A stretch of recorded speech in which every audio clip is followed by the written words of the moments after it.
Hello everyone, welcome to Shilpi Maths Up 99. In this video, we will solve a decimal division step by step. So everyone, यहाँ पे मेरे पास में digit है decimal number वाली. Okay, पहले तो आप ये जानिए कि इस डिवाइड को आप किस किस नाम से जान सकते हैं. इसको आप पॉइंट वाला डिवाइड भी बोलते हैं, डेसिमल वाला डिवाइड भी बोलते हैं, एंड देन इसको हिंदी में आप दशमलव वाला भाग करना भी बोलते हैं. सो यहाँ पे देखिए मैंने एक डेसिमल वाला नंबर लिया है जिसको आपको डिवाइड किससे करना है, 14 की टेबल से करना है. ठीक है, तो आपको सिंपली पहले क्या करना है, डिवाइड वाला साइन बना लेना है, यानी डिवाइड की तरीके से इनको लिख लेना है. जैसे आप नॉर्मल डिवाइड करते हैं ना, सेम वैसे ही इसको उसी टाइप से करना है. सो मैं यहाँ पे पहले क्या करूँगी, डिवाइड वाला साइन बना दूंगी. डिवाइड वाला साइन बनाने के बाद में हमारे पास में डेसिमल वाली जो डिजिट है उसको हम लिखेंगे बीच के अंदर, और बाहर लिखूंगी मैं 14, यानी जिस टेबल से हमें डिवाइड करना उसको हमें बाहर लिखना है, और जो दशमलव वाली यानी डेसिमल वाला जो नंबर है उसे हमें अंदर लिख देना है. अंदर लिखने के बाद में क्या करना है, आपके पास में देखो यहाँ पे मेरे पास में 14 की टेबल है, और आपके पास में फॉर एग्जांपल वहाँ पे 12 की हो, 9 की हो, या कोई भी टेबल अगर आपके पास में है, तो पहले सिंपली आपको क्या करना है, साइड में उस टेबल को लिख लेना है. इससे फ़ायदा ये पड़ेगा कि आप जब डिवाइड करोगे तो आप कंफ्यूज नहीं होगे, आपका डिवाइड बिल्कुल सही जाएगा. और जिनको नॉर्मल वाला डिवाइड करना आता है ना, वो इस पॉइंट वाले डिवाइड को बहुत ही ईजी तरीके से कर लेंगे. लेकिन अगर किसी को नहीं आता है नॉर्मल डिवाइड करना, तो प्लीज़ मेरे चैनल पर मैंने उसका भी वीडियो डाल रखा है, तो आप प्लीज़ उसे ज़रूर से देखिएगा. और अभी आप ये पॉइंट वाला डिवाइड बहुत ही अच्छे से समझिए. इसमें क्या करना है, पहले मैंने 14 की टेबल को लिख लिया. इस टेबल को लिखने के बाद क्या करना है, अब आपको जैसे आप नॉर्मल सा डिवाइड करते हैं ना, बिल्कुल सेम वैसे ही आपको करना है. ओके, 14 की टेबल बनके हमारी तैयार हो गई है.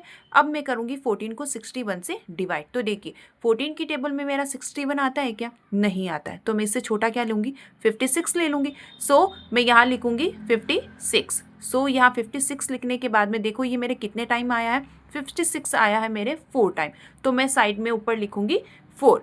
देन उसके बाद क्या करूँगी, 61 को 56 में से मैं माइनस कर दूंगी, तो मेरा कितना बचेगा, माइनस करने पर आया मेरा 5. ओके, अब इसके बाद में देखो पॉइंट है, तो इस पॉइंट को क्या करना है, इस पॉइंट को आपको उठा करके जहाँ आपने 4 लिखा था उसके पास में आपको इस पॉइंट को रख देना है, और इसके पास वाली जो डिजिट है उसको मैं नीचे उतार दूंगी. तो नीचे उतारने पे हमारा फिर से कितना बन गया, 56. तो 14 की टेबल में 56 आता है 4 टाइम्स, तो 4 टाइम लिखने के बाद 56 लिख दिया. अब 56 में से 56 को क्या करूंगी, मैं घटा दूंगी. तो घटाने पे मेरे कितना आ जाएगा, 0 आ जाएगा. तो यहाँ पे हमारा ये डिवाइड क्या हो जाता है, बिल्कुल कंप्लीट हो जाता है. तो आपको ये चीज़ समझनी है कि जब भी डिजिट के अंदर पॉइंट आता है तो उस पॉइंट को आपको आंसर्स के अंदर आगे फॉरवर्ड कर देना है. जितनी डिजिट छोड़ के आपका दशमलव लगा है यानी कि डेसिमल लगा है, उतनी ही डिजिट आपको छोड़ करके आंसर्स के अंदर उस डेसिमल को शिफ्ट कर देना है. बस इतना सा आपका ये पॉइंट वाला डिवाइड होता है. अब इस डिवाइड को आप क्या करोगे, चेक करोगे आपका ये डिवाइड सही है या रॉन्ग है.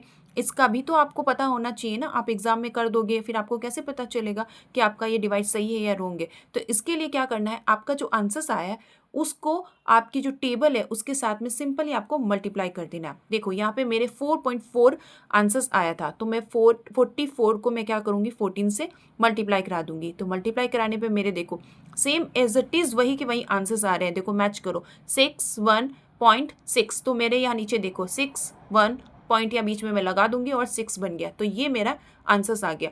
मतलब कि अगर ये आंसर्स आपका मैच हो जाता है तो आपका डिवाइड क्या है, ये बिल्कुल सही है.